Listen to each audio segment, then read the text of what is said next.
68 years ago, long in the past, a story of Christmas, roast beast, and hoo-hash.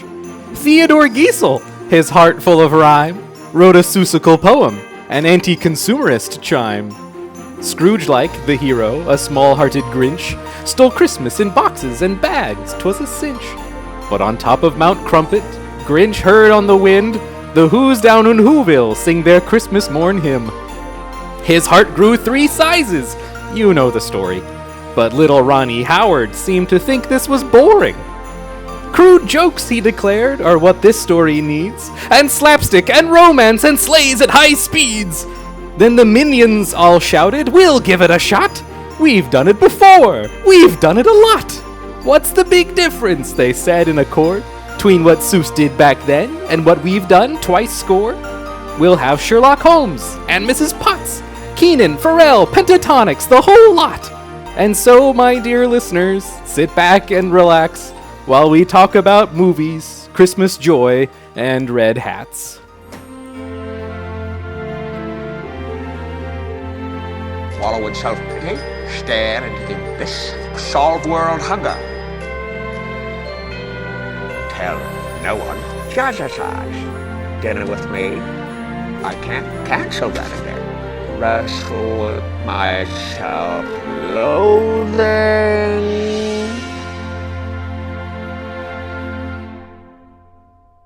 I'm booked.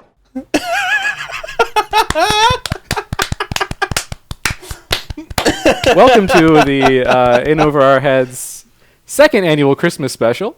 I'm Aaron. Second annual. I think you need to get at least 3 times before you can call it an annual thing. Is this not annual? Second annual.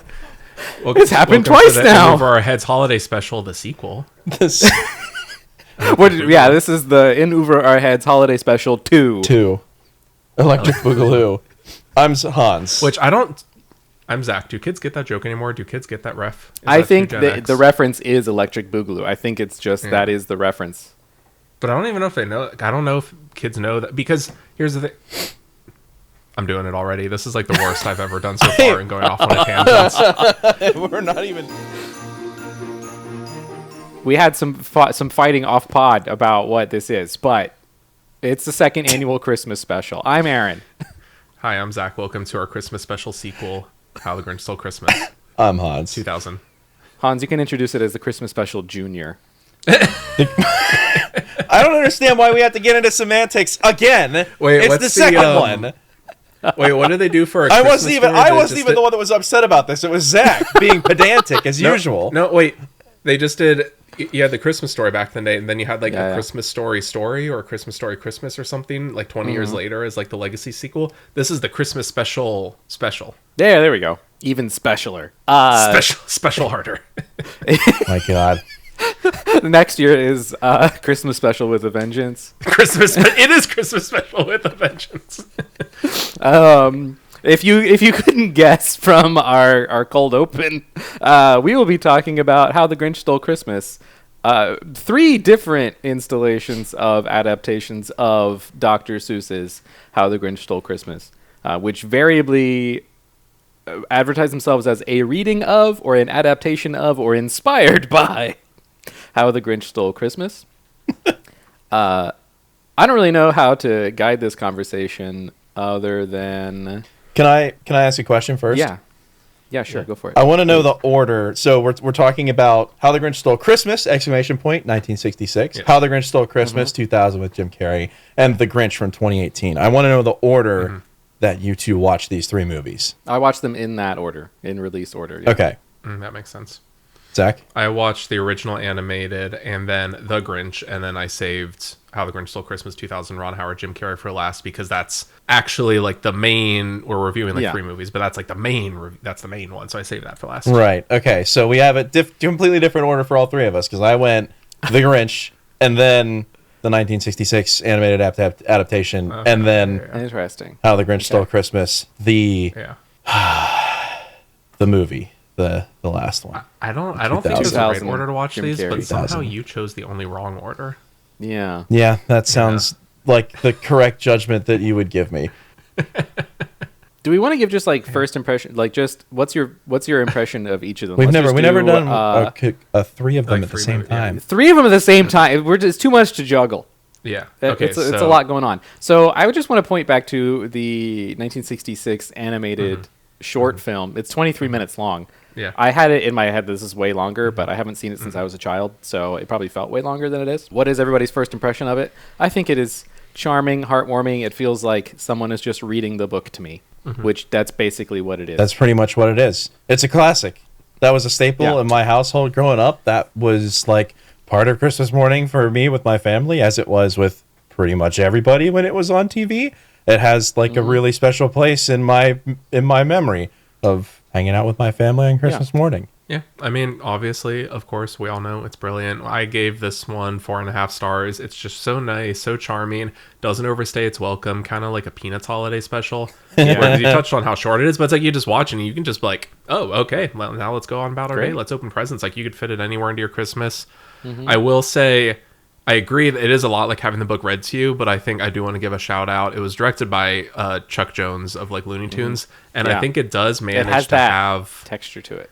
Yeah, it has like, it's not just, oh, hey, here's the book. It's like, to me, it's like the book, and also like Grinch does some really funny, like Bugs Bunny, crazy twisted up faces. Like you get some fun like Chuck Jones Looney Tunes moments in there that I like. Oh, definitely. There's some Wile E. Coyote stuff in there. Super. There's so much Wile E. Coyote DNA in there. And also like it's not cast like a typical movie. Like you don't have like characters speaking to each other really, but the little bit of voice acting that you do have in the narration, like just fantastic. Like those are just like definitive. Like the Grinch was a book. He didn't have a voice. And then like, that's him. That's Grinch. That's the narrator. That's the Grinch. I can't picture another one. The voice of the Grinch, who is also the narrator, is Boris Karloff, who played another famous green guy. He played the original Frankenstein back in like the Universal Studios horror movies. And what is it? The guy that sings the song is Thurl Ravenscroft. We're gonna have to talk about the song because the song shows up in all three movies, but it shows up in all three. But it was originally voiced by Tony the Tiger, Thurl Arthur Ravenscroft. Just solid all around. They all crush it. It's basically perfect. It's a great time. Solid movie. Agreed. Excellent. Yeah. 2000 Jim Carrey, Ron Howard, Grinch. No, I want to come back to that. I feel like we have to save. Yeah, we got to do 2018. That's what I was going to say. 2018 Illuminations. The Grinch. The Grinch. I liked this much more than I thought I would. I didn't think I would like it at all. There were a couple funny bits, and it was weirdly the most explicitly Christian of these films. Like it's of all these three Christmas movies, it's the only one that explicitly mentions Jesus at all. Which was weird. You take that. Yeah. I thought it was cute. Fair. I liked it. I don't have fine. a whole heck of a lot more to say about it for a modern take. It was safe. It worked. They did a decent job. I liked it. It was cute. I know a lot of other people like it. It did that annoying thing that like every minute or so there would be like one bit in there that wasn't funny and didn't add to the story or anything at all and was just to make kids in the theater laugh. Like the screaming goat bits. Like that doesn't and no other Grinch theatrical movie would try to do that. I was gonna say, Aaron, you know we're not the target audience for these movies. I know, I understand. I get that. Although okay, I will say, because we just watched Zootopia 2 in theaters, of all the movies like, for some reason, this is just a thing, kids movies decided that the Screaming Goat, like, viral YouTube video from 10 years ago was the funniest thing ever, and they still haven't moved past it. Of all the movies to put in an obnoxious Screaming Goat joke, Zootopia 2 does not do it. They don't fall victim to it. So, like, there's, like, no scream. There are goats. There are mountain goats in there, but they don't scream. Do they faint? They don't faint, no. They have like funny like Swedish accents and they like jump around the mountain. That's it.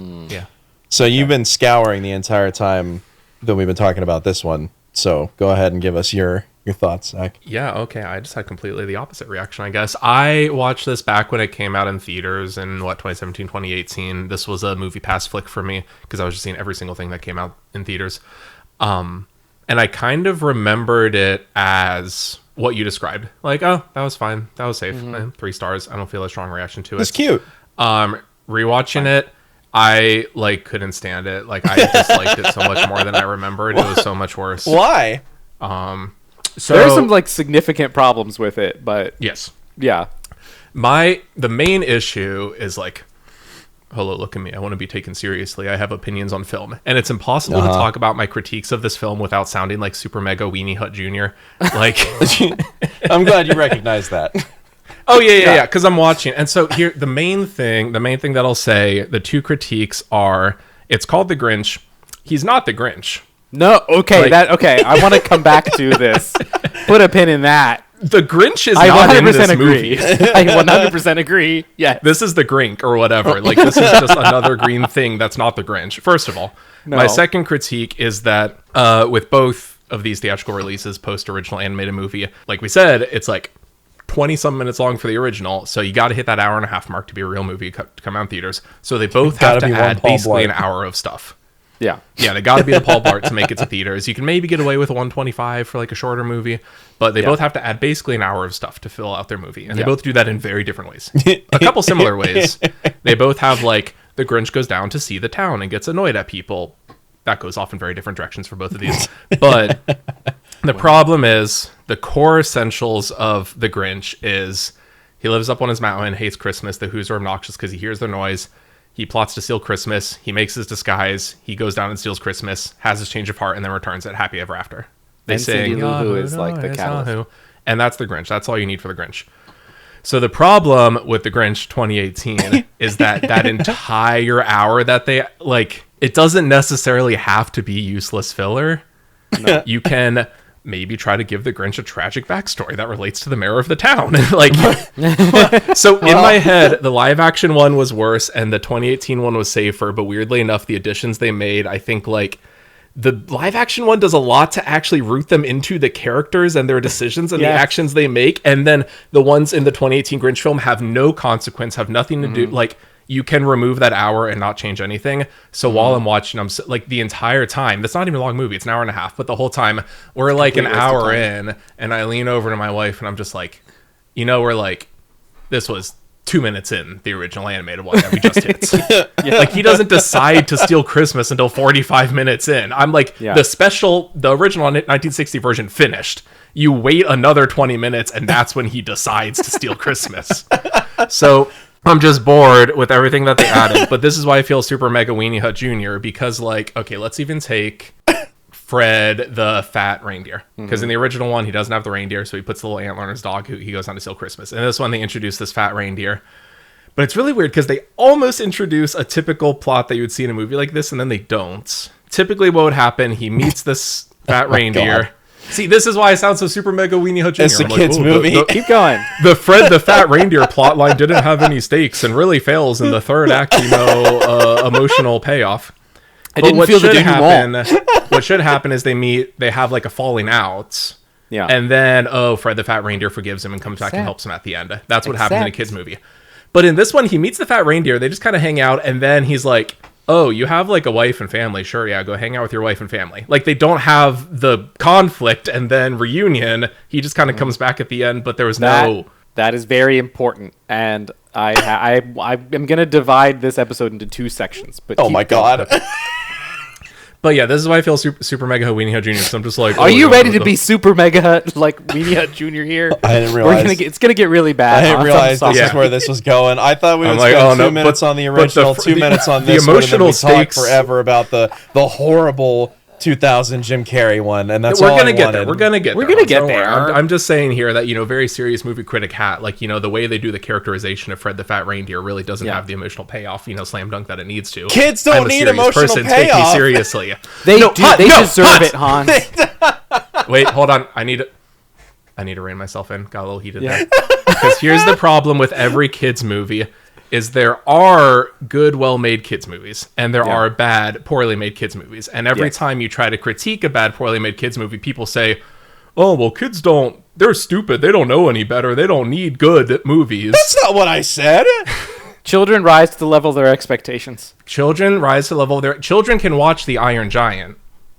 And The Iron Giant is a very emotional, very well-made movie. So much Yes. going on. In the I just don't like the excuse, oh, well, it's for kids, so it's allowed to be crap. No, This they is why I deserve don't like good Illumination movies. as a studio. So the 2018 Grinch. So the main thing is Yeah. everything that they added is completely useless, and I was just bored out of my mind just waiting for it to end. The first thing, now going back, kind of Quentin Tarantino, non-linear, going back to the beginning here. It's not the Grinch.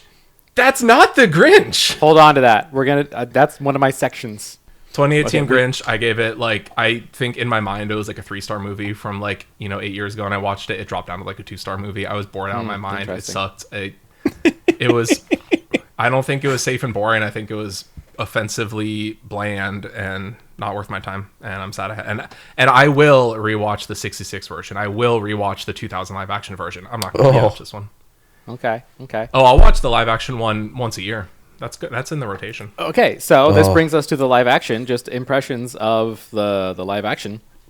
Not first impressions, because we've all seen this movie about 600 times. Hate it. It's an affront to my childhood. It's disgusting. You hate it. I hate Why do it. you hate I hate it. I hate it. It is disgusting. Everything about it is disgusting. It is disgusting. It's You're disgusting just in its content, and it's disgusting just in the characters and what they do and how they act. Look at that. It's gross on every level.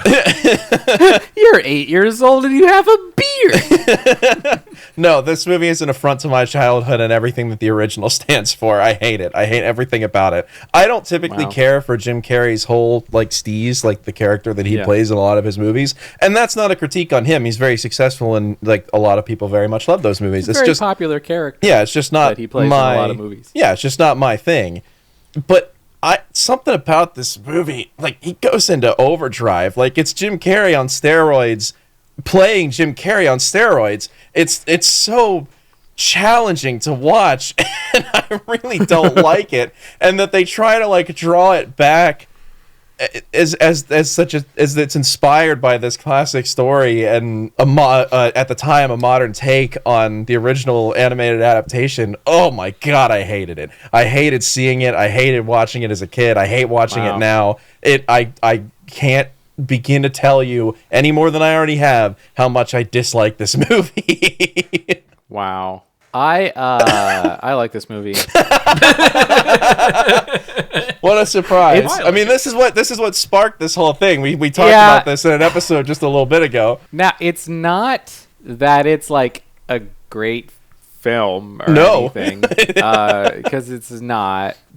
I giggle the entire way through. What? I'm just silently chuckling to myself throughout the whole movie. What? Well, it's 1,000 jokes a minute. It's not. It so isn't. No. It's 1,000 jokes. Yes, it's 1,000 air quotes jokes a minute. You want to see 1,000 jokes a minute? You go watch Police Squad. This ain't no Police Squad. No, I fully recognize. No, that. I wrote down. Police I had one note about this movie, and my one note about this movie was that the one laugh. I had exactly one chuckle, one time in this entire movie. That was the only note I even took. When did you laugh? What was it? One time. It was at the tail end when he has this change of heart. He's standing on top of the mountain. Yeah. He see the heart. He does the whole extended sequence of Jim Carrey bouncing around on top of rocks as his heart gets bigger, but they don't actually show it. It's just him being weird. Yeah. And he looks up at the sleigh about to teeter over the edge, and he goes, "Oh no, the presents, they'll be destroyed, and I care. What is the deal?" That made me laugh. That was the only time. What is the deal? Why am I doing this movie? Oh, I just can't wait for it to be over. I care? I don't care. Oh, I hate it. Zach, what'd you think of this movie? This is funny. Aaron and I are locked in. We're on the same wavelength here because it's not good. No. But I had more fun it's just exactly what you said. It's not technically good. Most of the jokes don't work, but it'll rattle off. It'll just do 10 of them, and I'll be giggling at least once every couple minutes because at least one of them some of the giggles are you can't put that in this movie. But I'm there is always something getting some kind of reaction. Yeah. And I think because I did the 2018 one and then this one, where I just 2018, I'm just sitting there stone faced, no reaction. Yeah. That it was just oh, stuff's happening that I'm having an emotional response to. It's not a good emotional response, but but there are no. I'm trying to remember. I don't remember all of them, but I had a couple giggles. There's definitely the one when he goes and he grabs the tablecloth off the table without disturbing any of the glasses, and they stay there perfectly, and he walks out of frame. and then a second passes and he comes back and it just pushes everything off the table and breaks it. That one really got me. But when he does like, that, there's some that really work. When they work, they work. There's not even anything else. There's nothing happening. Half these scenes, there's not even any music in it. Like, there's nothing. It's just Jim Carrey dancing around on stage. There's always the leitmotif of Where Are You Christmas playing in the background. If you think you didn't hear it, go back. It is there. You are just hearing the Where Are You Christmas in the background, like, ever so softly, like, for 90% of this movie. But so this brings me into our first section. I want to have like 2 sections. Okay. What does each movie say about Grinchiness? What does it mean to be a Grinch? And what does each movie say about the Christmas spirit? What is the Christmas spirit? So, like, what is Grinchiness? And I think we can take both of these things, Grinchiness and the Christmas spirit, and just look at like the 1966 guy reading the book to you, animated by the people from Looney Tunes, like as our standard here. And in the 23-minute short, Grinch hates Christmas because he hates Christmas. It's too loud and noisy, and he just hates fun. He just doesn't like happiness. Yeah, he doesn't like happiness as an idea, and he wants to steal the Who's happiness by taking away all their stuff because he thinks it's the stuff that's making them happy. And the thing that changes him is that all the Who's just immediately are okay with not having their stuff. And so Grinchiness in the original is just, I hate fun and happiness. Like, really, I mean, like, for a children's story, just like, he is the Grinch. He doesn't need a reason to be that. He's just the Grinch. It's just how he is. Why does he do that? His heart's too small. His heart's too small. That's it. Yeah. And then, so we have these 2 different ideas of Grinchiness. And I want to point to the Illumination 2018 Grinch first, because like Zach said, there's not a Grinch in this movie. That's not the Grinch. Despite the fact that it's called The Grinch isn't there. No, he's not present. My read on this, and maybe people have a different idea of why it feels like there's no Grinch here. This Grinch is too nice and has friends. Max, the dog, likes him. And he likes Max, and Grinch will go out of his way to do nice things for his dog. And then he befriends Fred the reindeer. So this brings up what Zach was talking about with Fred the reindeer. There's not, like, what you would expect is that the Grinch was just really mean to Fred. And at the end of the movie, Fred, like, reconciles with the Grinch and helps him out at the end. Except that's not what happens. Grinch is just always nice to Fred and is like, you have, like, other responsibilities. You have a family you should go off to. I'm not going to force you to be part of this scheme if that doesn't work for you, man. Go do your thing. And Grinch is just like a little grumpy sometimes, but he's not a Grinch. He has an anxiety disorder. Like, he's not evil. He's not mean just to be mean sometimes. And even when he is mean, it's like so banal and not particularly evil. But it just doesn't feel like there's a Grinch in the 2018. He's not Grinch. unsorting mail and giving people jury duty for the fun of it. No. jury duty, fiction, jury. Yeah. So, yes, I 100%. But also the thing that, like, in the way he acts, but even just on the aesthetic level. Say what you will about the 2000 Grinch movie, and yes, we will say what we will about it. But like, let's get in the Grinch lore. The Grinch lore, the Grinch like codex. The Grinch lore, which is like 3 pages from this children's book. Well, no, I was gonna say the Grinch codex I'm going off of is the song "You're a Mean One, Mr. Grinch." Yeah, so what do we know? He's cuddly as a cactus, charming as an eel, bad banana, greasy black peel. Like, these are the things we know about the Grinch. So whenever that version of the Grinch, like, literally has the Who pipe of garbage goes to his home, and he just, like, his fun day is lounging in the garbage. We see how that's the Grinch. Yeah. The 2018 Grinch, very clean home. What do we know about him? Clean home. He's just kind of like he's like more Frasier than Grinch. Like, which I'm not even joking. While watching the 2018 Grinch, the reason I say that is because while we were watching, my wife and I had one of those, like, oh yeah, we are really meant for each other, like, our brains are connected moments. Because we're sitting there, and I know it's Benedict Cumberbatch talking, but she's just like, you know who he kind of sounds like? And I'm like, are you going to say Frasier? And she's like, I was going to say Frasier. Like Kelsey Grammer-ish. He sounds and acts more like Frasier than the Grinch, to be clear.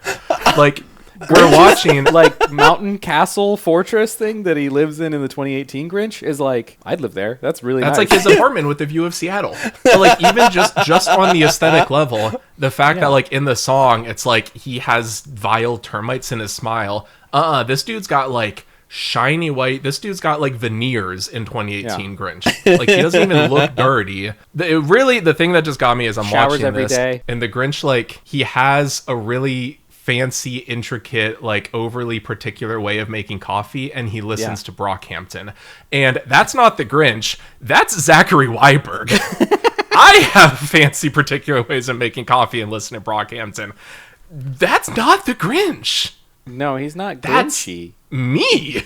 They made this movie about me. Also, like, his problems with Whoville and how much they bother him are like 90% justified.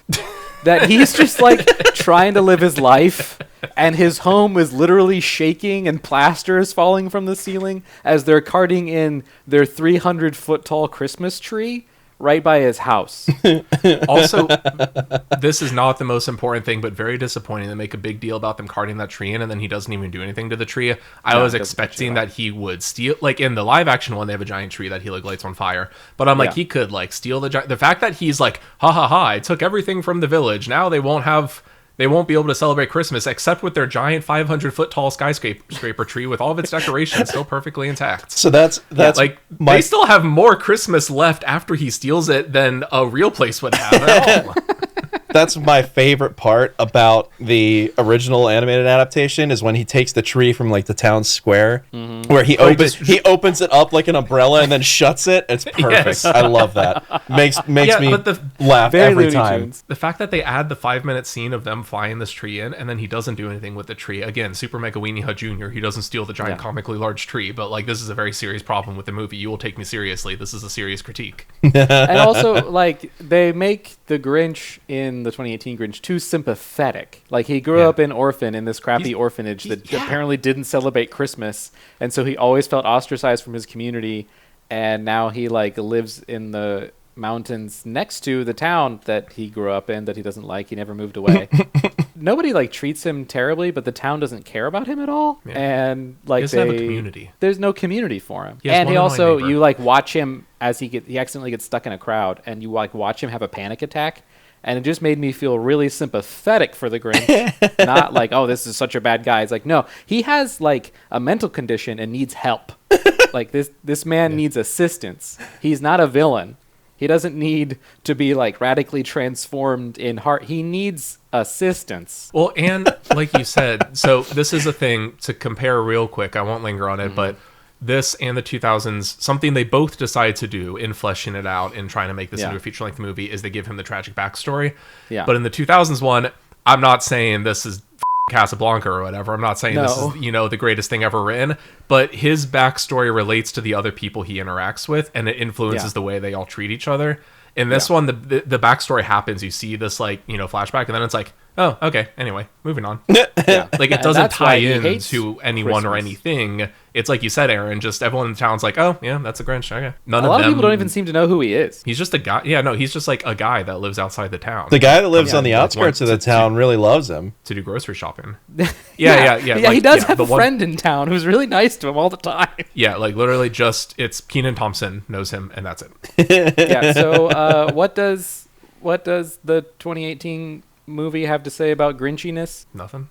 Nothing really. It says Frasier's the Grinch, I think. Yes. It being eccentric and liking alone time makes you a Grinch, I guess. I really like that comparison. This probably, I think the lesson I'm taking away is this movie probably would be better if they had Kelsey Grammer voice the Grinch instead of having Benedict Cumberbatch voice the Grinch and kind of just end up sounding like Kelsey Grammer. Also, Benedict Cumberbatch didn't sound like Benedict Cumberbatch at all. They did not capitalize on that in any way. He did that on purpose. I'm sure he did. Bad choice. Gotta say. Yeah. He on purpose decided to sound like knockoff Frasier. Okay, sure, go off, King. I disagree with that choice. He has a very unique voice. He can use his very unique voice. I'm just saying. I remember when this came out, there were like interviews with him because people were asking about it, and he said like, I wanted to give it its own identity. Like that was his choice. You know what? He should have done like his Smog voice. That would have been Also, wait, hold on. I'm talking about Frasier. They done Wallace and Gromit did the Grinch. This isn't the Grinch. This is Wallace and Gromit. When you start watching that first like 10 minutes. Yeah, it is. I was watching. I remember thinking like, wait a minute. Everything. This isn't the Grinch. This is Wallace and Gromit. He's got all his knickknacks and doodads and crazy scientific devices. I like that though. He has a Rube Goldberg breakfast machine. Yeah.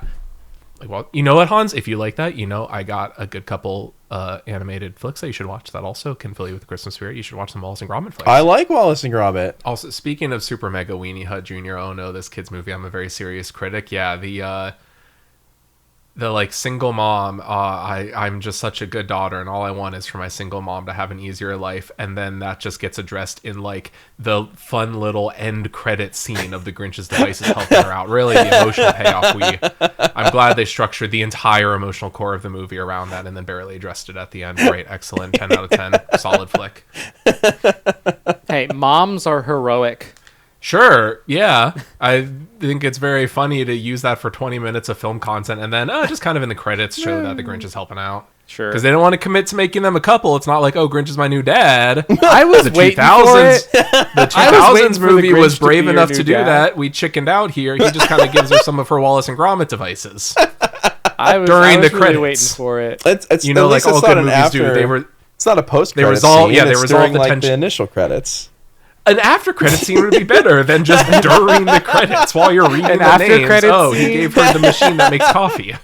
An fixes after her credit problems. scene where Cindy Lou Who's mom and the Grinch get married would be incredible. That would be insane. That would go absolute sicko mode. It is also funny that in the 2000s Grinch, they give the Who's jobs, but all the jobs relate to being Who's. Like her dad is a postman who delivers Christmas gifts. And in this one, she's just a nurse. They just give her a real job. Not a fun, whimsical Christmas job. She just works as a nurse. I think but one of the problems with the 2018 Grinch is that it's an Illumination animated, like 3D animated film, but it's just so normal. Everyone is just normal. It is like that's not a Who. That's just some guy. That's One of that's the why I things said it was safe. Like it's not it doesn't go out of its depth. It doesn't break any boundaries or anything. It's very safe, but it's cute. And it doesn't do anything Seussy. No. It doesn't feel very much like a Dr. Seuss anything. Like the made up words per minute is 0. It's not. I don't remember there being any made up words. The only other note that I took regarding that, or the only note I took regarding that movie in particular, not nearly enough rhyming. Like they actually addressed that a little bit in the 2000s one, and with Jim Carrey screaming about how he doesn't like rhyming. I'm speaking in rhyme. Yeah, no, the 2018 one, not nearly enough rhyming. There needed to be more rhyming. Nope. Yeah. Because at least in the original one, I'm kind of playfully beefing with Dr. Seuss. Like, oh yeah, it's easy to be a poet when half the words you use you made up for this. But it's fun. It's charming. Yeah, 2018 Grinch, Tyler, the creator, raps over the end credits, which is fun, but like that's not Seussy or Grinchy or even Illumination-y. Okay, so that's what Illumination has to say about Grinchiness. What does Jim Carrey and Ron Howard have to say about Grinchiness? Madness! What does it mean to be a Grinch? Okay. You're a complete lunatic. Actually, You no, do this- things for no reason. He says about himself. You're not even like self-serving. You're just like doing things for the bit. nothing wrong with that, by the way. Let's be clear. Let's be clear. Don't try to invalidate my whole existence. No, actually, what the 2000s Ron Howard says about Grinchiness is actually kind of correct. While watching, it does feel very 2000s, and it does feel very of its time. It very much has this sentiment that if you're around for that time that you grew up with, where like consumerism's out of control, y'all. Like, So bad. man. Walmart, He lives- Toys R Us, it's out of control, y'all. He talks about this at the end of the movie, but like he Lives lives in trash. in the pile of Bare trash. garbage that is everyone else's Christmas presents. It's Like, how the Grinch Stole Christmas, yes. he gives a speech at the end of the movie, near the end of the movie, that's like, I live in the Christmas stuff that you give each other that you throw away. Like that. Yeah. That's my house.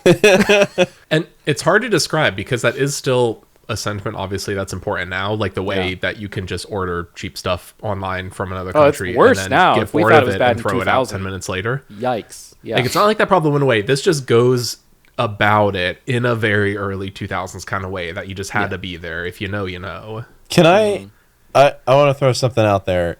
This, I don't know if you'll agree with me or tell me I'm an idiot. This movie felt a lot. I had not felt this until now, having seen it for the first time recently enough. This movie felt a lot like the Super Mario Brothers movie. I was thinking about the Super Mario Brothers movie. Really? For a lot of it, yeah. I was thinking about the Super Mario Brothers movie a ton. Really? Because it has this like the same strengths and the same weaknesses. I'm the so sets, happy that so you two, cool that you had the same thought, because everything takes place within like the same 3 sets, and that's it. They're all but they are very practical. intricately designed sets. Yeah. Are like They went insane on making those sets. They're insanely in depth because it's all practical. So they put a ton of work into this. There's no CGI. There's no green screening. It's all just like this very weird. little. It's like you have like a couple background things that if you're like really looking for it, you can see like, oh, that car back there is practical. But it's like in the background. It doesn't. It's fine. They have the same like feel. I don't know how to describe it. It's not chintzy, not cheap, because it's not. There's a lot of work that went into it, but it feels the same. Feels the same as the Super Mario Brothers movie. What? I think so. To answer your question, because it's not cheap, it's like they practically made real life sets that feel very artificial and toy like. Yes, that's probably what it is. It all feels toy like. Yeah. But you want to know a fun fact? So this movie came out in 2000. Its budget was $123 million. That's a lot of money. In the year 2000, which for reference, I don't know why I always use Star Wars Episode 1, The Phantom Menace, but that came out in 1999. That one had a budget of $115 million. Oh my God. This had Star Wars budgets. This is like adjusted for inflation, like a $200 or $250 million movie. Like a Marvel Star Wars thing. Oh my God. For the Ron Howard Grinch movie. Well, so they put it in. It's like, and it's the same thing watching the Super Mario Brothers. They put that into the sets and the props and the costumes. and they're like The movie industry was a lot braver back then, huh? There are like 200 extras, all in like custom Who costumes. Yeah. Half Constantly, of them are in, like, riding every scene. like 3-story tall bicycles that are also a trumpet somehow. It's crazy. It's the same thing that when you watch something made for streaming now, it has a budget, they put money into it, but it's still every scene has like 15 people. Even in the highest budget things that you see nowadays. This was just a thing in like, I guess the 80s through like the 2010s, is that every scene, there's just so many people. Yeah. There's just hundreds of people for no reason. There are also like 8 custom cars in this movie. And that's another thing. It felt like they like ripped the body off of an existing car, just threw together some like paper mache nonsense that looked Dr. Seuss like. Yeah, exactly. Just like what they did for Super Mario Brothers movie.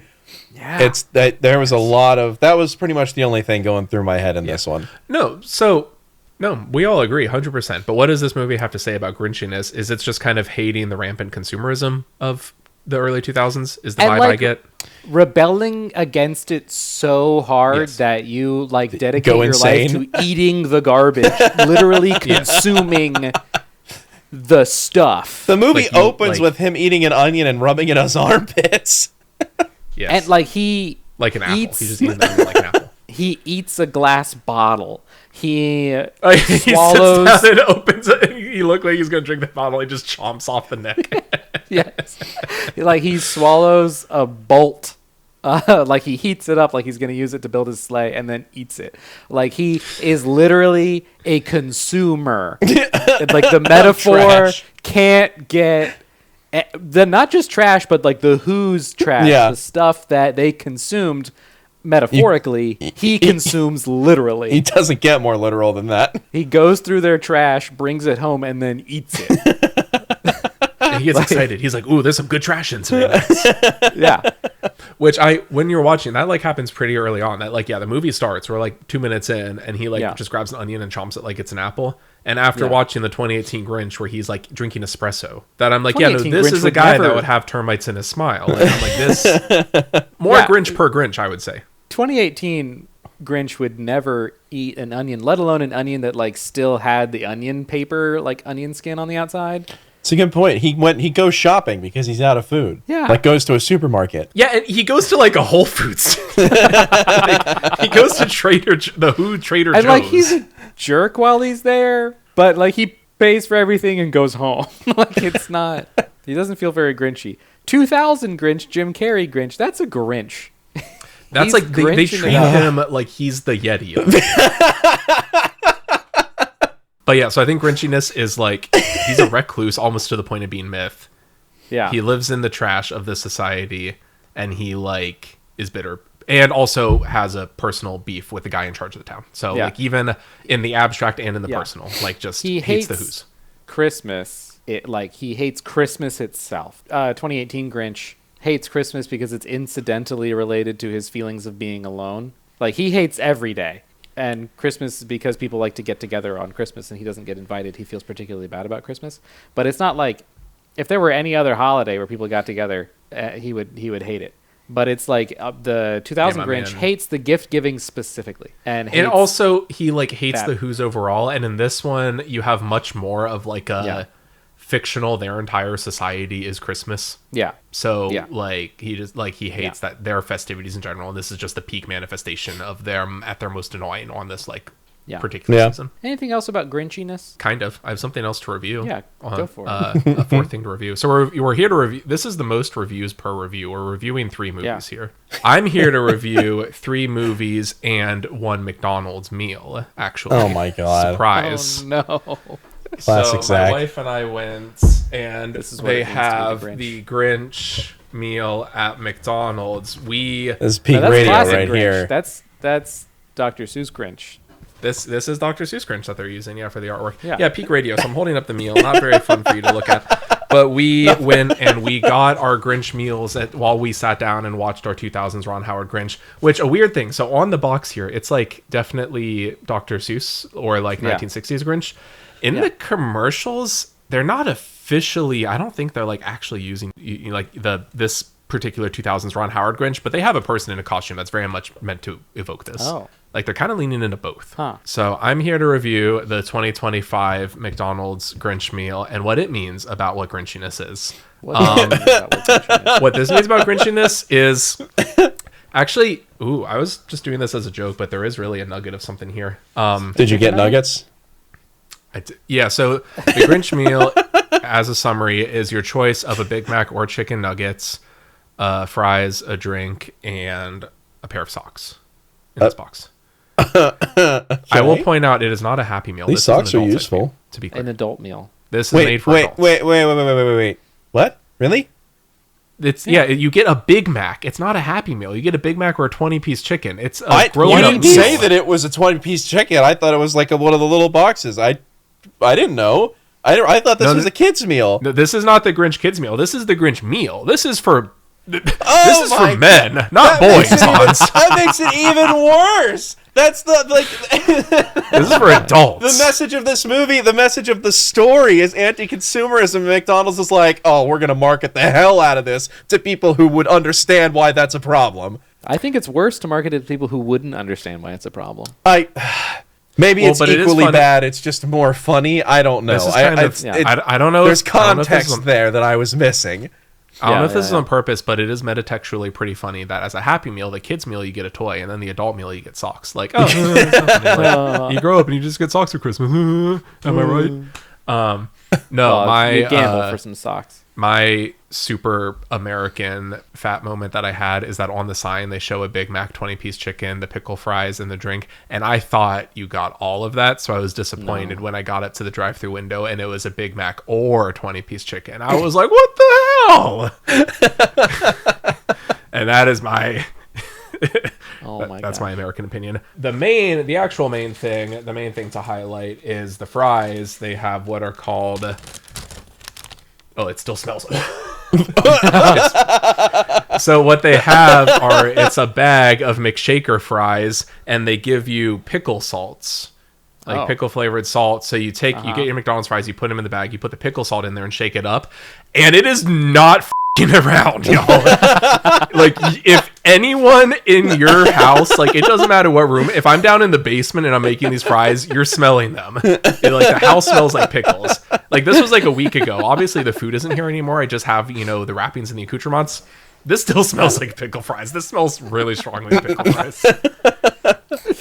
They were actually pretty good. The pickle fries were pretty solid. I don't know, like, not like amazing, like, I don't know, 7 out of 10. I don't know. Like they were pickly. They weren't messing around. But when we talk about Grinchiness, because when we talk about consumerism, how consumerism is even worse now than it was in the 2000s that we're critiquing it. Of course, this has to do a very modern thing because everything is either explicitly gambling or like ever so slightly gambling these days. Yeah. Like we've seen the rise of these like blind boxes. Like you can't go and buy the toy you want. You have to go and buy the bag and hope when you open it you get like one of 20 toys and it's the toy that you want. Yeah. And that's just everything now. That's infiltrated this whole world. Right. So this obviously it's low stakes. I don't have an emotional investment in which Grinch socks that I get, but it does come when you order the meal. You get a blind bag that will have one of 4 colored socks. Gosh. So This is everything the Grinch hated.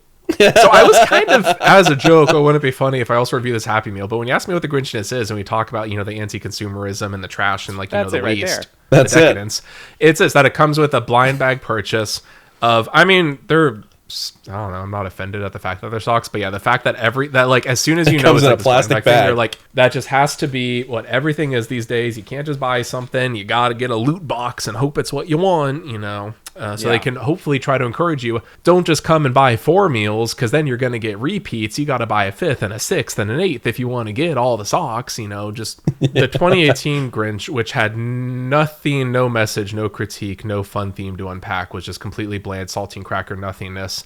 Like this has more to say about society and Grinchness, I think, the McDonald's Happy Meal than the 2018 Grinch. So my ranking is the 1960s animated Grinch.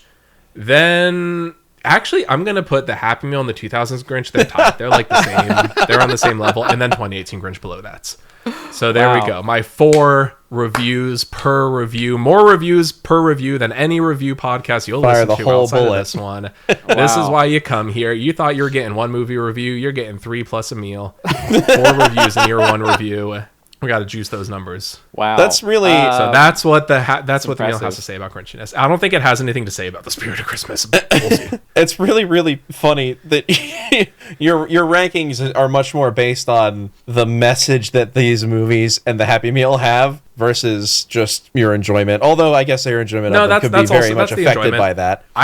Sitting down to eat the Grinch tie-in meal with the 2000s Grinch, that is an experience. That is, those two go together. They'll go together. And that's just like classic late-stage American capitalism at work, where it's don't bother with the meaning, don't bother with the message. Let's just push this out because we can sell a whole bunch of them to idiot children. Do you want a loot box in your fast food? Yeah, is that what you want, you pigs? Don't bother with the message that like way but back in the 1960s. I could probably bet on which sock I'm gonna get in my meal, and if I win, the payout can help me buy the meal itself. You can That's the future of the economy. Market. That's just deeply upsetting and very entertaining at the same time. So it sounds like we do need a 2027 Grinch movie that actually gets into this. What do each of these movies have to say about the Christmas spirit? The original 1966. Yeah. The people of Whoville, the Who's, as they're called, Grinch steals all their presents. And without hesitation, Christmas morning, they all walk out, hold hands, and sing their Christmas song together. Yeah. And this is what changes Grinch's heart, that the Who's didn't even think about it didn't even faze them that they had no presents. They did not hesitate at all to begin their Christmas song. He mistakenly thought that they just cared about the vapid consumerism, the toys, the meat, the feasts, the roast beast. They like all that stuff. You know, they just enjoy that, but they like family and love and stuff. Actually, they're good people. They're good Who's. Yeah, at the end of the day, the Who's are just good people, and that's what Christmas is about. And that wins them over. The Who's understand what Christmas really is, and they never waver from that. They are good people. Grinch is bad. It's very black and white. He learns to be good by seeing the Who's goodness. What do these other movies have to say about the Who's and the Christmas spirit? 2018 Grinch doesn't really have much of anything to say. It doesn't have anything to say about any of the Who's. Unless or I'm the correct. Tell me if we're wrong, Hans. But yeah, can anybody find a theme? Anything. I'm hunting for one and I can't find one. Not particularly. I don't really. There's an air of that. Like they in that scene where they all wake up and find that their presents are gone, they have a similar reaction. It's not as immediate, but that's perhaps just because in the go for it. They do, but in the original, it's only 25 minutes. Like you only have so much time. The book's a children's book. It's really little. You only have so much time. Like in theory, I guess you could say that they waffled in the streets a little bit before someone said, "Hey, let's, it's Christmas. We're here to just be together." And that's sort of what happens. Like it's very similar. The difference being that Cindy Lou like blames herself because it was her fault because she woke up to try and capture Santa. But it doesn't really play into it that much, I guess. Like it's a similar theme at the end of the day. In the 2018 Grinch and the 2000 Grinch, it is Cindy Lou Who, the only named Who. There are only two named characters, as far as I can think of, from the original Dr. Seuss story, and it's Grinch and Cindy Lou Who. Yeah. And so if you're gonna have someone do something, it has to be either the Grinch or Cindy Lou.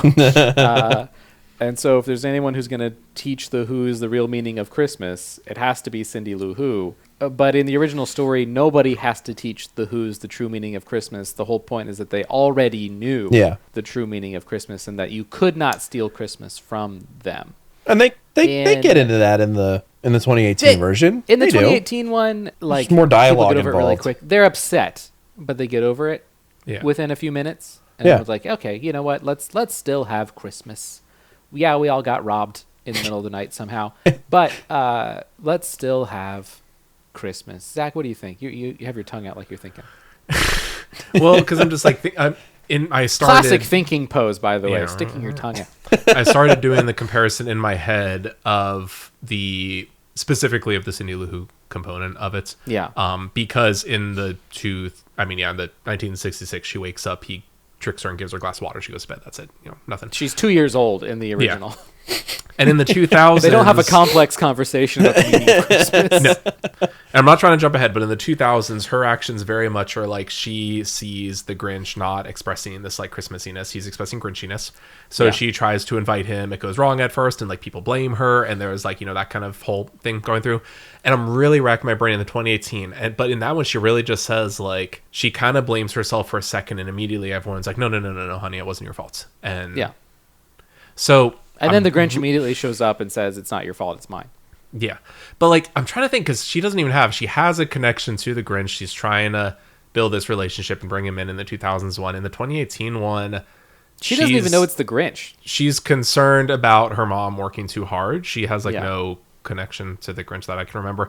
So, which I think if I were to say like what that Christmassy is, they definitely put more of an emphasis on like love for your family. That like Christmassiness, it can be gifts and stuff, but it's really like they don't reconcile, but she's like, because they don't have a falling out, but it's like, you know what, like I have you.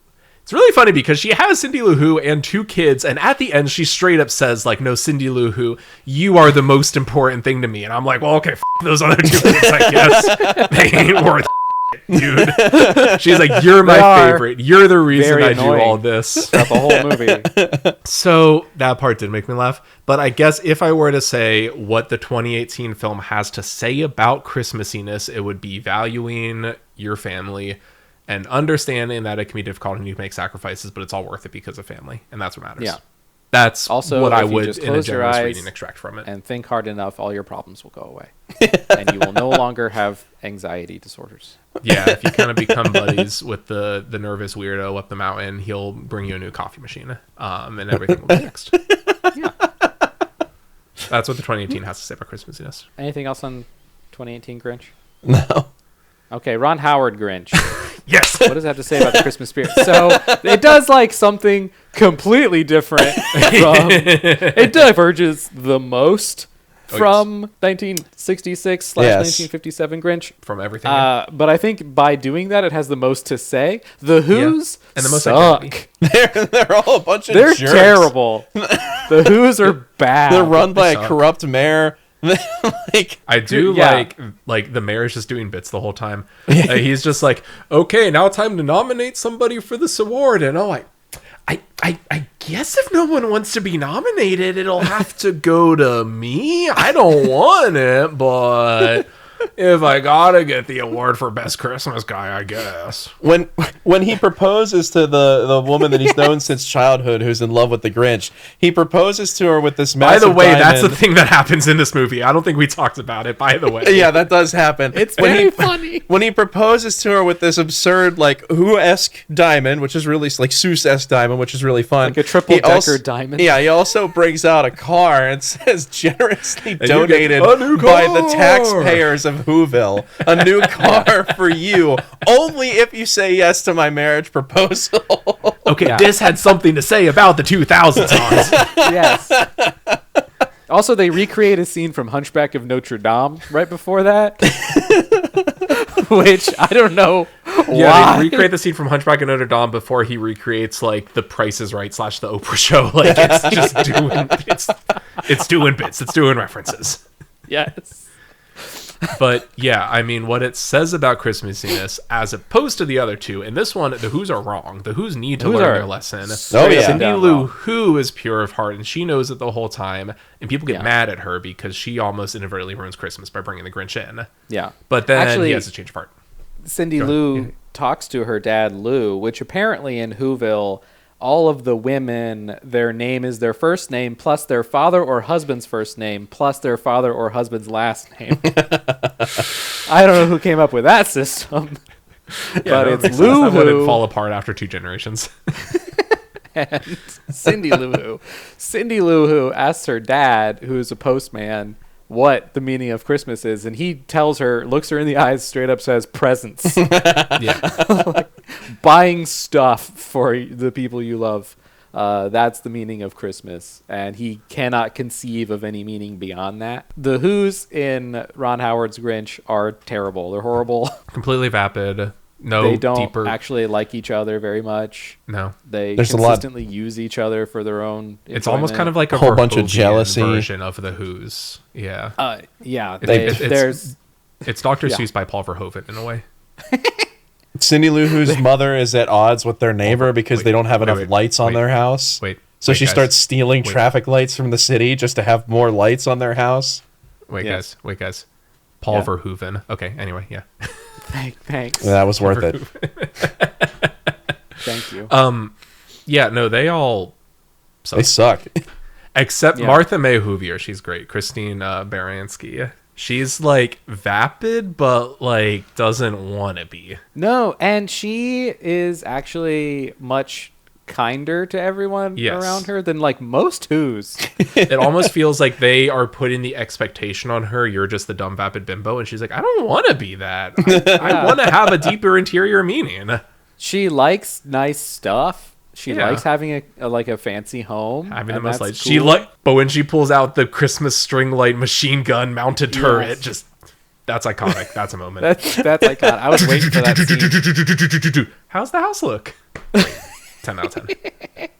She likes being pretty, and she likes the attention she gets from people. Some people, not the mayor, who's in love with her. Who's crushing on her? But she likes the Grinch. She has a crush on the Grinch because he's so strong, which is like one of the funniest moments in the whole thing. Is they're talking about how the Grinch threw a tantrum when they were in school and like threw a Christmas tree, and people were like, the anger, the fury, the muscles.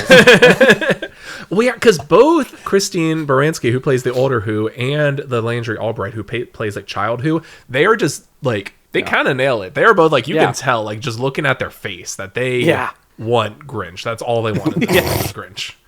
Yeah. And it's been, I don't know, like 40 years or something since that moment, and she's not married. Like, yeah, okay, She's so not- kind of, it's funny because she's set up to be this, like, well-off, like, fancy socialite, like, single, Yeah. you know, but doing well neighbor. But when you put it in the context that she's still hankering after this, like, loser kid that she liked in, like, the second grade, that she hasn't moved on from... Yeah. If you're like in your 40s and you're kind of at that point, like that's a different picture than the image they give her at Yeah. the start of the movie. Yeah. Well, She's sad. This movie also depicts where babies come from as floating No. down from the heavens No, in that's not baskets great. from umbrellas. No, Like, wait. one of the best jokes that I was completely blindsided by. What is it? They're showing it. Here's how Who babies are made, and they're being brought in by the storks. The one dad's like, "Honey, it's our baby. He looks a lot like your boss." You can't do that, Ron Howard. What are you doing? You can't put that in there. Why is you that can't put there? that into the Star Wars budgeted family Christmas movie you made? What are you thinking? The Who's are terrible. They're all The Who's are bad. This is like the Whoville is like the Dino Manhattan version that you see in the Dino Super Hat. Mario Brothers movie. Just completely driven by id, like no deeper interior thought, no morality, just consume for sake of consume. These Who's would absolutely shank each other in a line to get like extra Christmas wrapping. Like, And they would do it with like a comically, like with a sharpened candy cane, just right between the ribs. yeah, they use some like Rube Goldberg device to knock somebody out of the line. Like they don't like each other. They like stuff. And They like and the their- consumption of stuff. And their mayor, Augustus Mayhew, played by Jeffrey Tambor, like he is the whoiest amongst them. Like he is a fair representative of what their leadership should look like based on the way they act. Yeah, He is like he's peak the head Who. Who. He's head Who, and he is all of the worst traits of them put into like one person. Yeah, and it takes Cindy Lou Who, pure of heart, to convince the Who's and Grinch, who agree on what Christmas is, that actually It's just everyone's we agree, wrong but I about like what it and you don't Christmas- like it. Yeah, so that's the difference, that everyone in Ron Howard's The Grinch, except for Cindy Lou Who, believes that Christmas is about consumerism. Christmas is about buying stuff for people. It's about the accumulation of stuff, junk, literal junk that they will throw away and know that they will throw away. It's like and Grinch is like, that's bad, and the Who's say that rocks. It's like that Simpsons joke, like a vote for Bart is a vote for anarchy, and then Bart's making his posters that say a vote for Bart is a vote for anarchy. It's like that. It's like Christmas is all about consumerism, and they're like, ooh, Christmas is all about consumerism. I love it. This is great. Oh my gosh, I got to get 47 more presents wrapped before Christmas. Yeah. So yeah, no, it doesn't say it well, but it has a lot to say about Grinchiness and Christmas spirit. And Yeah. 2000s, like, malls are still dying, but they're not quite dead yet, America. Still dying. Not quite dead yet. Really? That is a You had to be really specific time, isn't it? Yes. Yeah. Yes. Everything is extreme. This is like when the X Games yeah. could have taken off as the next big thing. This Yeah. was, Yeah. We were just about to have the ability to start ordering stuff online. so speaking of the man himself, we talked about Benedict Cumberbatch, we talked about Frankenstein, Jim Carrey Grinch. He Jim Carrey. is very Jim Carrey, I think, in this. Yeah, he sure is.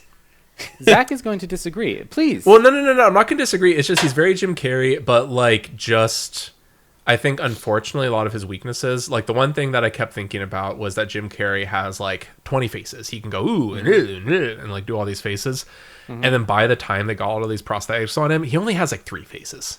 But I So it's I thought to myself, I am surprised at how flexible this face prosthetic is. Yes.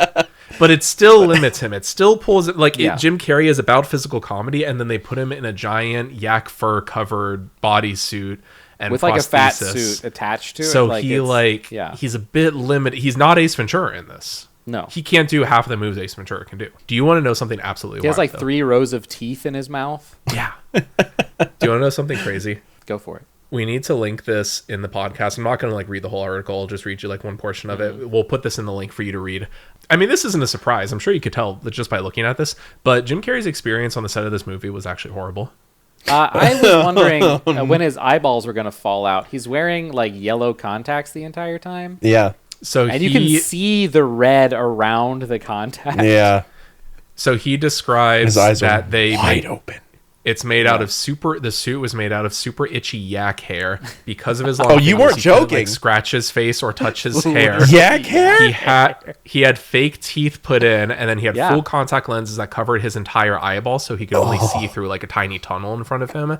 Yeah. So there's this interview, Variety. This is Jim Carrey offered to return 20 million Grinch payday and quit the movie amid panic attacks over makeup. A man who trained the military on enduring torture retired to help, by Zach Sharf. Not the most God. efficient headline. What? No. But What? apparently the Gives you experience all the was info so you bad need. that he tried to back out. They were paying him He $20 million. offered to return $20 million. He said, "I will give you all of the movie." He said, "I will give you all of the money back plus interest if I don't have to do this." Like before they started filming. Oh my God. He threatened Oh my to God. quit the movie after his first day, required 8 hours in the makeup chair. He said he was ready to give the $20 million back. So what happened, as alluded to in the headline, the guy that founded SEAL Team 6 came in to train Jim Carrey on how to endure the costume and like the process of shooting this film. Wow. So I like this part that says, he gave me a litany of things that I could do when I began to spiral, like punch myself in the leg as hard as I can, have a friend that I trust and punch him in the arm, eat everything in sight, changing patterns in the room. If there's a TV on when you start to spiral, turn it off and turn the radio on. Smoke cigarettes as much as possible. There are pictures of me as the Grinch with a long cigarette holder. I have to have the holder because the yak hair would catch on fire if it got too close. Like... We'll put it in the show notes, but yeah, Jim Carrey offered to return That's 20 wild. million Grinch payday. Variety article. You should give it a read. It is insane. That's insane. So he had, if you had a terrible time watching, he had a much much worse. So worse again, time. Super Wow. Mario Brothers, like he had a much worse time filming this than you could have watching. I it. figured that it had to have been bad, but oh my God, that's so much worse. It was literally torture. It's like literally hell on earth. So I feel bad when I complain, and I'm just like, "Oh, he can't do all the funny faces you can normally do." Meanwhile, he's having said, a "I panic know." attack. Oh my God. He said- Meanwhile, he is spiraling. But what really helped me through the makeup process, which they eventually pulled down to about 3 hours, was the Bee Gees. I listened through the makeup process to the entire Bee Gees catalog. Their music is so joyful. But this is the thing that I have to wonder. So obviously he has the most. He has like 8 hours.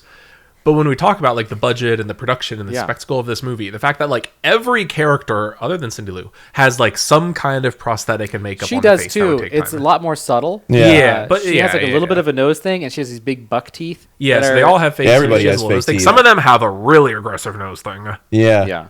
Like Martha May Huvier has like a real aggressive schnoz on there. So That's like a really good how point much because time? we just got done For, like, talking about how there are 200 so people. many people. Yeah. I wouldn't be That- surprised if there are some shots that have like 200 extras in them. That makeup department had to be huge. Wild. Like Wild. just 50 million of this budget was spent on the makeup alone or whatever. I want to go back to this. Like, I know that's not the hell on earth that is sitting in. No, let me be clear. Yes, return. Not that. Go back to I the don't live wanna action go Ron back Howard to Grinch. Hollywood, you have lost your way. You need to go back. Smoke cigarettes through the Just to extension stay thing so you sane. don't catch the yak hair of your suit on fire. No, not that. But like extremely good, like really detailed practical effects by talented people, teams of talented people working with tons of extras to really sell a scene versus like 3 people on set surrounded by nothing but green. Like it's Yeah, no, we're gonna This have kinda this, Hans, because AI is gonna fix all this for us. yeah. No, as much as You won't have to have an actor sit for 8 hours in a chair because there won't be any actors. Yeah, God, that's depressing. As Problem much as I solved. hated this movie, as much as I still Speaking of consumerism. hate this movie, I never said that I don't have an immense appreciation for the amount of work that they would have had to put into it. That's why I was talking about how it reminded me so much of the Super Mario Brothers movie, because it's the same like craziness going on in every one of these scenes. Wow, there are like some really big problems with this movie, but everything I'm looking at Is must have incredible. taken someone's entire career to put Yeah. together. Like this is crazy. And that, like, say what you will about it, but even like it's not Ron Howard's best. It's not Ron Howard's worst. Like it's the directing of it. Like let's focus on that. Like I don't know how you direct. We took this 20-page children's book, this 20-minute animated short, and decide to throw in a bunch of like celebrity impressions and adult humor while critiquing late 90s early 2000s America. Like, okay, here you go, Ron, good luck. Like he probably did the best Here's you enough could money to with make a that new premise. Star Wars. Here's your Star Wars amount of money. Go do that. Have fun. I don't think it could be any better. It could be a lot worse. I could be think a we lot got the worse. movie you get from those sets of conditions. And the set of conditions should have been different, but given those set of conditions, it's pretty good what we got. I would say it's pretty good. There you go, Ron. I'm sorry I've maybe said some things that you could interpret as insults about your daughter. You did pretty solid on this, and I did like that Apollo movie you did with Tom Hanks. That one was really good. That was pretty good too. That was pretty solid. We just saw that in IMAX the other week, and I had a great time. Wow, that's great. Yeah, that was real solid. When that ship takes off and your seats rumble, that was spectacular. But yeah, Apollo 13, good time. This one, not as good of a time, not as good of a flick. Credit where credit's due. Jury duty, blackmail, pink slip, chain letter, eviction notice, jury duty. That's good. I guess I was great. I think I was wrong when I originally said there was only one laugh, and that was that last line. Him throwing letters into people's mailboxes. Jury duty, jury duty, jury duty, jury duty. That was pretty good. Is that your favorite? What's your favorite line? There are a few moments from this movie that have just like lodged themselves in my memory. Like when he's going through the phone book of all the Who's and yelling that he hates them. And he goes, hate, double hate, detest, loathe entirely. Yeah. I think of Jim Carrey's voice saying loathe entirely. Yeah, no, that's good. Fairly frequently. Yeah, that's peak Jim Carrey, yeah. So like I mentioned earlier, in the 2000s movie, you hear the Where Are You Christmas kind of leitmotif, like, in the background constantly. And then Cindy Lou Who sings like a slightly different version of that. She sings like, Why Can't I Find You Christmas or something officially on the soundtrack. You know what I didn't realize? They didn't just... I assumed that like, oh, we're just going to license this popular like Christmas song for the movie. They wrote that song for the movie. Yeah. I didn't know that. I didn't know that either. Where Are You Christmas was written for the live action Grinch film.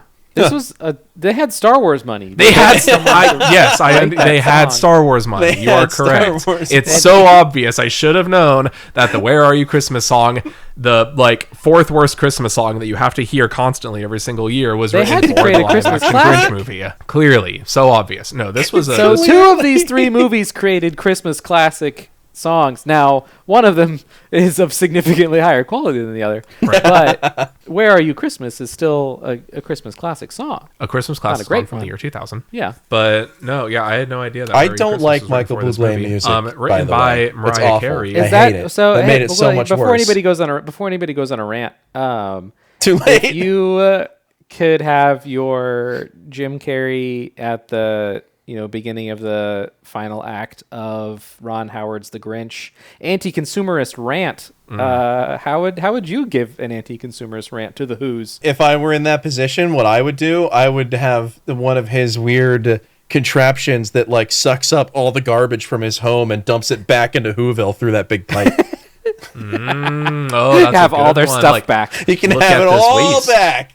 Yeah, look, you wanted this, right? And then you got rid of it. Well, here you can have it back. No, that's a good one. I like that. That's a little irony for them. I like that. Yeah, you can have a lot of goofy moments of like old junk like flying up and smacking into houses and hanging off of door hangers and all that good stuff. I mean, mine, we talked about like this whole dumb trend where everything has to be like a blind box, like Gamble now. So I would just want to take all of their possessions and put like one valuable possession that they care about in a blind bag, and then put like 400 other blind bags that are just full of crap, and be like, oh, you got to keep buying more and opening from me. Hopefully get your stuff back. One in every 400 tickets will have a thing that you want. One of these has your, heart medication that you need to live. So, keep going. That's something that Jim Carrey Grinch would do. Yeah. Like, ooh, one of these has insulin. Keep going. I promise it's in there. I promise. Eventually, the odds are gonna work out for you. Eventually, more money, please. Legally required to have a 0.5% chance. Exactly. What's your anti-consumerist thing, Aaron? My Grinchy anti-consumerist yelling would probably be about if it were made today, it would be about AI slop. About the slopification of everything, and I would like point out to all of the Who's how this you couldn't do much of this in the year 2000. Nowadays it would be commonplace. I would point out to them all the stuff that I would like start tearing stuff out of my big Christmas sack that I stole all their toys, and show them how it's all just junk. It's all garbage. How it's like 0.5 millimeter thick plastic and I can crush it in one hand, or how none of the art on it was made by a human, and I can prove it, and just start showing them how all the junk that they're buying is literally junk. It serves no purpose. Slop. It is slop. All of it's slop. I was actually rescuing you. You're by just stealing all buying your Christmas pre-trash. presents. You're buying a thing that will become trash. Yeah, And that's the only its thing only it will purpose. accomplish. So we like to have our like TV on the wall and just have like, the vibes playing. And it is so deeply frustrating that I get why this happens. I get that this is a particular cottage industry that AI was ready to just like swoop in and absolutely hit with like, a nuke from orbit. Like this industry didn't stand a chance, but the industry of just like pleasant background vibes of like music or nature sounds or whatever. No. If you don't follow this, garbage. if you don't keep up with this thing, like truly the generative AI came and like it didn't even stand a chance. Like it was like smallpox to this population, because it's just every video you search and the whole, like when you just pull up something on YouTube for your TV to play in the background for good vibes, the entire like first 5 pages are just slop. Like, and it's not even like one of those, it could kind of trick me. Like you pull it up and just like the signs of the storefronts don't have words on them. They just have jumbled up. Like it's low effort terrible. AI slop. They didn't even run it through a couple times to try to make it look good. Yeah. And I hate it every time, like that I need to scroll through 400 pieces of crap to find one. I wanted to put something on in the background here. I have this TV in my office. I wanted to put something on here. So I found one. It's a model train village. I assume this is just in like some guy's basements, but it's just showing a Christmas decorated model train. Because I was like, I just need something that's not AI slop. And so it's fine. It's not like, I'm in love with this. It's just on in the background. But yeah, that's my modern. And it's literally for all this Christmas stuff. I'm trying to get in the Christmas spirit, and they slap it up. We hung a new TV on the wall in our office when we had our quarterly meeting, so everybody was in the same place. And the first thing that we did when that TV went up was go and put like Yule log video on, just to have a little like crackling in the background. And all of the top results, every single one of them on YouTube was some AI bullshit. It was, and it's obvious. It's like it's like gross. We had to search and search and search and search until we found one that was like not. And I admit that it is easier for a low effort person who's trying to get clicks to like for a whole snowy Christmas village. They AI generate that, because I don't have a real life Christmas village to go to. Burning a log? Are you kidding me?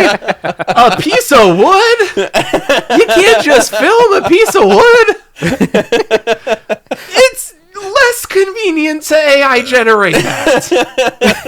You're out of your mind. Definitely uses less energy and causes less pollution to just burn a real log. Just light a piece of wood on fire and film it for... You can film it for like 15 minutes. I don't care if it loops. We have lost our minds, people. Grinch. Yes, it's Nanar. You're a mean one. I hate it. You two like it. It's fine. Yeah, It's fine. It's good. A couple weeks ago, you told me to shut up because I was making fun of it. You said, I love that movie. Shut up. Yeah, I do. Yeah. It's and Nanar. It's just fine. It's fine. It's fine. I love it. It's fine. To be fair, it's a little generous to call it fine, but it's fine. It's fine. Let's be realistic here. You can love I like it, and watching also it. It's fine. I enjoy watching it. I can also. That doesn't mean it's great. I can agree with you on that, because I would also say it's fine. I hate it, but it's fine. Yeah. That's like Banshees of Inisherin. That was a fantastic movie. Objectively, a very good film. That's exactly what I was thinking while watching the 2000s Ron Howard Grinch starring Jim Carrey. No. You're taking words out of my mouth. Straight where my mind went. We are the same person. The philosophy of saying, like, yeah, this movie's okay. I can agree with you that this movie is okay. I still hate it. That's that movie. That's an objectively good movie. Everything about it is incredibly well done. I hated it. I hate that movie. I still hate that movie. That's not how I would describe the Grinch movie. I would not say everything was well done. You're not. Again, you're putting words in my mouth. I'm saying this the same phenomenon. I can agree with you that it's fine. I still hate it, even if you love it. The quality of the film and my opinion on the film don't necessarily correlate. Banshees is this good. Here's how much I like it. The Grinch is this good. Here's how much I like it. Yes. Again, great podcasting, Zach. Yeah, so I agree. Whipping your hands around in the air, yes. I gave the How the Grinch Stole Christmas ! 1966. I gave it 4.5 stars and a heart. I gave the Grinch 2018 2.5 stars. and I gave which I'm actually going to drop to 2 stars. And I gave How the Grinch Stole Christmas from 2003 stars. Wow. I'd probably give... I haven't rated these yet because I watched them all really fast. Finished Ron Howard Grinch, and then I went to the bathroom, and then I came back and I turned on Illumination Grinch. And then I finished that, and then I got on this call. So I haven't reviewed them yet, but I would probably give both of them 3 stars. The original I'm giving 4.5 stars and a heart. I would give both of the newer ones probably 3 stars, but I'm giving a heart to Ron Howard's Grinch. Okay. I enjoy watching it. It's fun. I would give the original. I would probably also give it 4.5 stars. 2018, 3 stars. And the 2001 I'd negative stars. I wouldn't even bother scoring it. Half a star, 0 stars, whatever the least amount you can give on any given platform. I hated it. I hated that movie. I still hate that movie. Amazing. Our conversation, Aaron and I weren't able to make your heart grow 3 times its size and discover the You're true Grinchy joy of on Ron Howard's Grinch? 2000 Grinch movie. We went through an hour of what being a Grinch is at each level here. I'm not being Grinchy about that movie. I think you're being Ron Howard Grinchy. Ron Howard You know Grinch. what does make Hans a Ron Howard Grinch is the fact that Sarah and I are like, hey, we put up like a Christmas tree in the house. You really want to get into this and he's on a like, recording? no. You really want to get into this on a recording right now? No, poor Really? Aaron On a can do Christmas his edit episode, of this yeah, 2 sure. hour long. No. There's a whole lot of backstory here that you like to leave out. We've been through this. The backstory is that Hans says, I don't see any point in putting up any Christmas decorations at my house. No. You're leaving a lot out. You're leaving a lot out, just like you always leave a lot out. If you go to Hans's house right now at time of recording, December 14th, there is not nary an ounce of holiday spirit. It is not Whoville. There isn't. It is I don't Grinch. celebrate the holidays here. I celebrate at home. Yeah, we get ready for Christmas. We're putting that stuff up November 1st. November 1st is too early. November 1st is way too early. We can't have not even Advent We yet, can't have all 7 of our Christmas trees up if we start later than that. You got it from a practical sense. It only gets colder. Practical. It only gets colder and colder and colder. Sense. Well, first of all, yes, Aaron is correct. Second of all of your decorations, only like 5% of them are outside. That's one day, Zach. That is not what you're saying is madness. And then Martin Luther nailed that piece of paper to the church door in Württemberg on Halloween night. It's never been the same. I think November 1st, Fairy. I would need to bring in that SEAL Team 6 founder CIA guy to help fix me. We need to move on. You're telling me that we need to put up 6 trees. We need to end this episode. Aaron, you're telling me that we need to put up all 6 of our trees.